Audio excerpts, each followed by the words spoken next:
Hey everybody, it's Jason Blaha here, and today I want to chat with you guys a little bit about the fact that on the conjugate method, we use the amount of really heavy work that is necessary to maximize maximum strength development. And strength development can be defined as your ability to produce force against an external object, which we would measure with a 1 rep max. Okay, we'd measure it with a 1 rep max.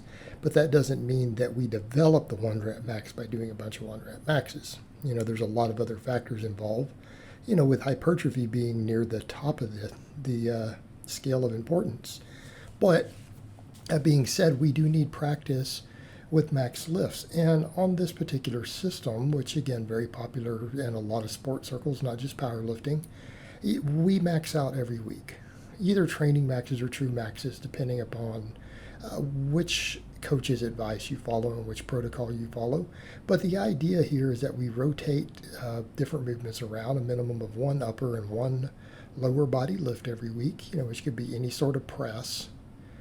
And we rotate these movements because, again, maxing itself has carryover to other movements. In other words, these are all low skill movements. Bench press, an incline bench, a deadlift, different types of squats. These are not high-skilled movements that need huge amounts of practice, and there are other ways to practice them, that don't involve lifting maximum weights. But the skill of lifting a max weight, of ramping up to one, is a skill that carries over, both in terms of psychologically, in terms of intramuscular and intermuscular coordination, all of these things, neural drive, those things all carry over. In other words, it doesn't matter what sort of hip hinge you do, it carries over. It doesn't matter what sort of squat you do, it will carry over. Any sort of press will carry over.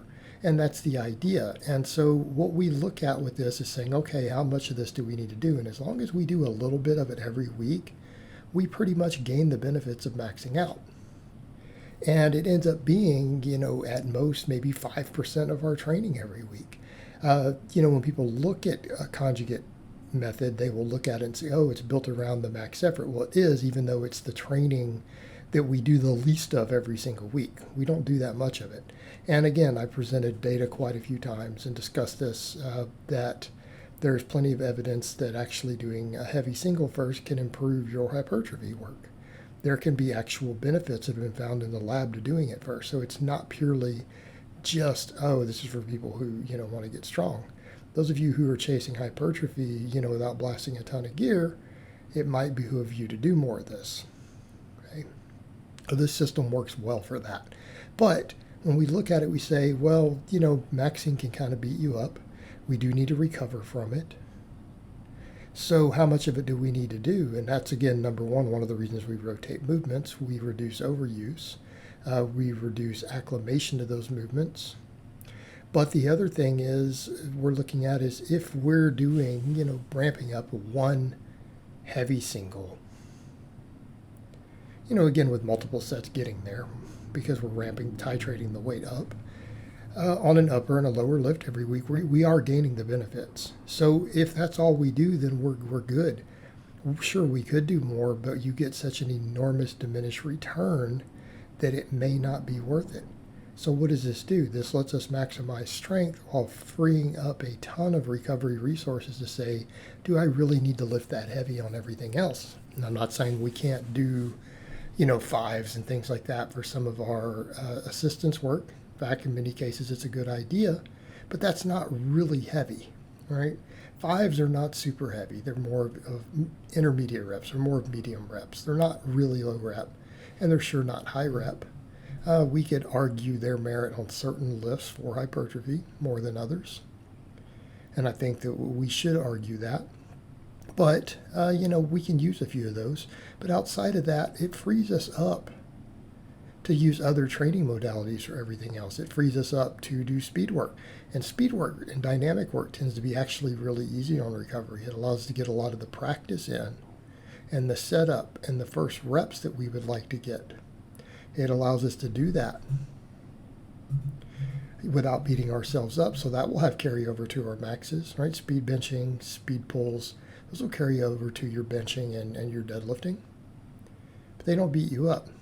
So then even then we have even more recovery resources left to do all the other stuff. Well, then we can put our efforts into hypertrophy and GPP. And we could also term GPP as conditioning. We can put our other training time and recovery resources towards these things because at the end of the day, what do we know? Well, that lean body mass relative to your moment arms seems to be the single biggest factor in your maximum strength output.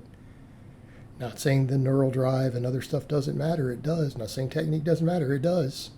It just matters a lot, a hell of a lot less than just getting bigger. So if you get jacked, your strength is going to go up. For people who don't use this sort of system, they often note, and I've seen, like Dr. Mike point that out, that he's seen power lifters who run them through a long hypertrophy phase, and then all of a sudden, immediately after, without having max, they'll hit PRs sometimes. Which kind of backs the point we're making here, that if you just gain significant amounts of muscle, you're going to get stronger. We still have to have that skill development and other stuff, but we can look at it and say it doesn't take that much of our time. And it certainly doesn't take so much of our time that we really need entire blocks of training dedicated towards it. We can do it on a couple exercises every week and then go to all of our other training. Right? It's not necessary to allocate 10 sets, 15 sets a week or in a whole 3-week block to your maximum effort work. There's massive diminished returns past the first heavy set or single. They're diminished rapidly. And when they start getting higher and all the axial loading goes up, they can be harder on your joints. They can be harder on your nervous system, everything else. So in that regard, it makes sense to say, hey, what's the minimum amount of heavy work I need to do to get close to maximum strength development? And that really is that small of an amount. And now we can put all of our energy into other stuff, which I generally recommend we put most of that energy into hypertrophy work and into our general physical preparedness.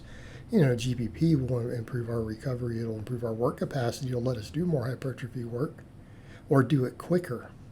What do we mean there? If you're really in shape because you've been dragging sleds and flipping tires and everything, and you have really good work capacity from doing that, you can start cutting your rest times down and replicate your performance on both your speed work and your hypertrophy work. You can get a lot more done per minute of workout, get out of the gym sooner. You're going to be in better shape. The GPP can usually hypertrophy muscles on top of it. So if we're over here doing this, we're getting everything that we need, and then we can allocate all this other time towards general hypertrophy and general physical preparedness, which is really where we're going to get the most bang for our buck beyond that little bit of max work. All right, guys, but that's really all I have to say on that today. I hope it's been informative, and I will talk to you guys next time.